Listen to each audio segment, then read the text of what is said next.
દોસ્તો આજે આપણે સ્પ્લેન્ડરનું એન્જિન બનાવવા જઈ રહ્યા છીએ. તો આ ક્રેન્ક છે અને હવે આપણે આને ચેમ્બરમાં બેસાડીશું.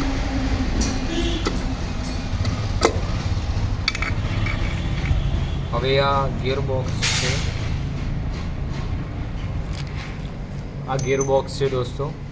જો ગિયરબોક્સ લગાવતી વખતે એટલું જરૂર ધ્યાન રાખજો, નેચર ઉપરના વાઇસર જરૂર મૂકજો. આ વાઇસર એક નીચેની બાજુ આવે અને એક ઉપરના બાજુમાં આવે. સ્ટોપ દોસ્તો, જો આ ગિયરબોક્સ છે અને હવે આપણે એને ચેમ્બરમાં બેસાડીશું.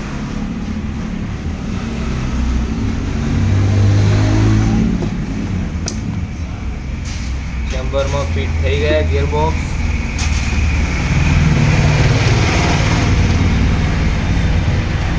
તો આ જે વચલા ભાગનું છે દોસ્તો પૂરી તરહથી કમ્પ્લીટ થઈ ગયું છે. આ ક્રેન્ક છે, ક્રેન્કથી કમ્પ્લીટ છે. જ્યારે બી તમે એન્જિન બનાવો તો એક આ વાઇસર અને એક નીચેની બાજુ આવો. આ શાફ્ટમાં વાઇસર નથી આવતા.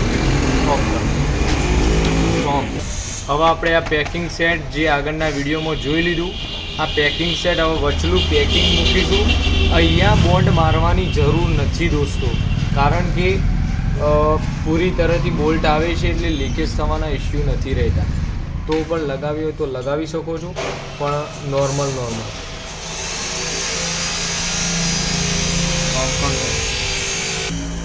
દોસ્તો. જો આ વચ્ચેવાળું પેકિંગ છે એ આપણે હવે આના પેકિંગ મૂકીશું.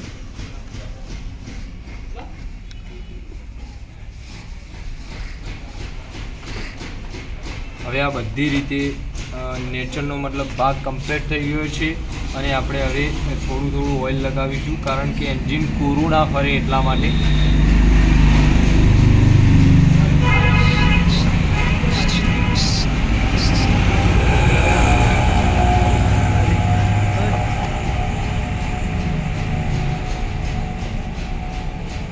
दोस्तों आप जब भी इंजन बनाते हो तब पूरा वॉशिंग कर लो ताकि डस्ट वगैरह ना रहे.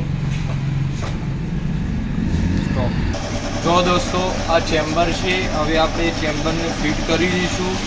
આ બધી રીતે કમ્પ્લીટ થઈ ગયું છે. હવે આપણે એના ચેમ્બર મૂકીશું ઉપર.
દોસ્તો આ બધી રીતે હવે કમ્પ્લીટ થઈ ગયું છે આપણો વચલો ભાગ.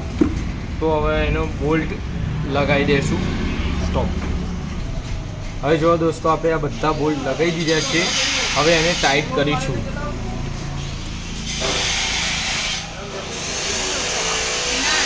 સ્ટોપ કરો દોસ્તો. હવે સ્ટેપ બાય સ્ટેપ ટાઈટ કરવાના, કારણ કે ચેમ્બર એક સાઈડથી ઉપડેલું ના રહે. સ્ટોપ.